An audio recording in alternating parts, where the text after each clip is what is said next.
kelompok 2 akan mengidentifikasi ciri bahasa tidak ilmiah dan mendiskusikan perbaikannya menggunakan analisis contoh, laporan teknis kelistrikan yang tidak ilmiah. Yang kedua, analisis teknis dan presentasi singkat studi kasus, teks laporan, teknis, teks berita, dan artikel untuk melihat ragam ilmiah populer dan jurnalistik. Yang ketiga, merevisi kalimat dan paragraf dari hasil analisis kesalahan kalimat pada laporan praktikum. Bahasa tidak ilmiah pada laporan kelistrikan. 1. Bahasa sehari-hari. Contoh, pada percobaan ini kita coba pasang kabel untuk lihat lampu menyala. Perbaikan, pada percobaan ini dilakukan pemasangan kabel untuk menguji apakah lampu dapat menyala. Kedua, kata subjektif. Contoh, rangkaian ini sangat bagus dan bekerja dengan baik. Perbaikan, rangkaian bekerja sesuai perancangan dengan tegangan keluaran 220 volt. 3 kalimat tidak efektif. Contoh, penelitian ini dilakukan dengan maksud untuk mengetahui cara kerja instalasi listrik. Perbaikan, penelitian ini bertujuan mengetahui cara kerja instalasi listrik. Teks laporan ilmiah. Sumber laporan praktikum, rangkaian seri dan paralel. Isi utama. Tujuan mempelajari cara merangkai listrik seri dan paralel. Hasil, pada rangkaian seri, jika satu lampu mati maka semua lampu ikut mati.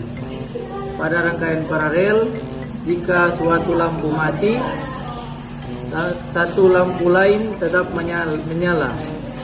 Ciri bahasa ilmiah menggunakan istilah teknis, arus, tegangan, dan hambatan. Penjelasan sistematis, tujuan, alat dan metode, hasil, kesimpulan objektif, dan berdasarkan percobaan. Analisis singkat teks berita. Judul Satpol PP Karawang temukan meteran listrik PLN di bangunan liar. Sumber Antara News. Isi Satpol PP Karawang menemukan meteran listrik PLN di bangunan liar saat melakukan penertiban di kawasan Karawang Barat. Unsur 5W 1H. Apa menemukan meteran listrik PLN? Siapa? Satpol PP Karawang. Di mana? Karawang Barat. Kapan? Februari 2026. Apa? Penertiban bangunan liar. Bagaimana? Ditemukan saat pengawasan di lokasi. Ciri bahasa jurnalistik. Singkat dan jelas berdasarkan fakta menggunakan informasi aktual. Analisis artikel. Sumber Universitas Airlangga dengan judul Solusi Hemat Biaya Pembangkit Listrik Tenaga Surya. Isi, artikel menjelaskan bahwa pembangkit listrik tenaga surya atau PLTS dapat menjadi solusi energi terbarukan yang lebih hemat biaya. Penelitian menunjukkan penggunaan lapisan pembersih nano pada panel surya dapat meningkatkan efisiensi panel hingga sekitar 7,6% dibanding 6,0% pada panel biasa, serta menurunkan biaya perawatan tahunan. Ciri ragam populer atau artikel, bahasa mudah dipahami, menjelaskan ilmu kepada masyarakat, berdasarkan hasil penelitian tetapi tidak terlalu teknis. Kesimpulan, artikel tersebut termasuk teks populer karena menjelaskan teknologi tenaga surya secara sederhana agar mudah dipahami pembaca umum. Merevisi kalimat dan paragraf dari hasil analisis kesalahan pada laporan praktikum. Kalimat salah. Pada percobaan ini kita melakukan percobaan rangkaian listrik untuk melihat bagaimana lampu dapat menyala. Perbaikan, percobaan ini bertujuan untuk mengetahui cara kerja rangkaian listrik sehingga lampu dapat menyala. Kalimat salah. Rangkaian ini sangat bagus dan hasilnya berhasil. Perbaikan, rangkaian bekerja dengan baik sesuai dengan hasil percobaan. Revisi paragraf. Paragraf sebelum revisi. Pada percobaan ini kita melakukan rangkaian listrik, seri dan paralel untuk melihat bagaimana lampu dapat menyala dan bagaimana arus listrik dapat mengalir pada rangkaian tersebut. Paragraf setelah revisi. Percobaan ini dilakukan untuk mempelajari rangkaian listrik, seri dan paralel, serta mengetahui bagaimana arus listrik mengalir pada rangkaian tersebut.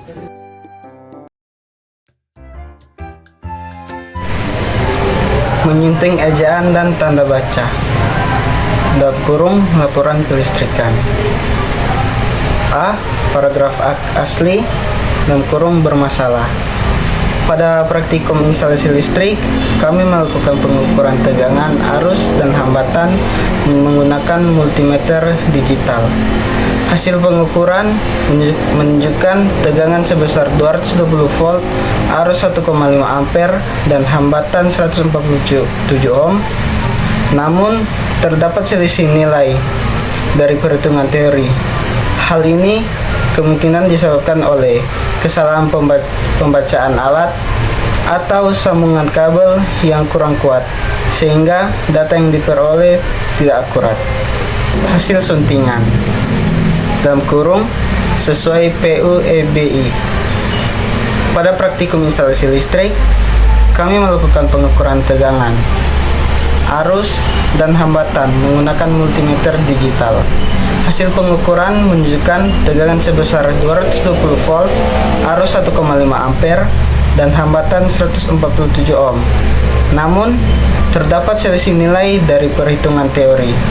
Hal ini kemungkinan disebabkan oleh kesalahan pembacaan alat atau sambungan kabel yang kurang kuat, sehingga data yang diperoleh tidak akurat. C. Jenis perbaikan. Yang pertama, huruf kapital pada awal kalimat. Kedua, penambahan tanda koma pada perincian. Ketiga, perbaikan penulisan angka desimal seperti 1,5 ampere. Keempat, pemisahan kalimat agar lebih efektif. Dan terakhir, kelima, perbaikan kata tidak baku. Iya. Menulis ulang paragraf atau kalimat efektif, kohesi, dan koherensi.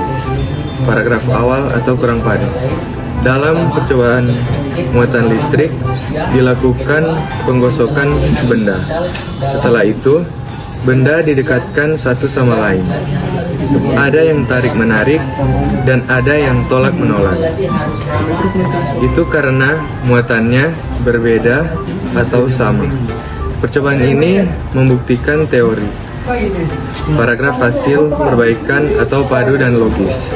Dalam percobaan muatan listrik, setiap benda terlebih dahulu digosok untuk menghasilkan muatan akibat perpindahan elektron. Setelah itu, benda-benda tersebut didekatkan satu sama lain untuk mengamati interaksinya. Hasil pengamatan menunjukkan bahwa benda bermuatan sejenis saling tolak-menolak, sedangkan benda bermuatan berbeda saling tarik-menarik. Dengan demikian, percobaan ini membuktikan teori dasar interaksi elektrostatik. Analisis perbaikan. Urutan logis: pertama proses, kedua pengamatan, ketiga hasil, keempat kesimpulan.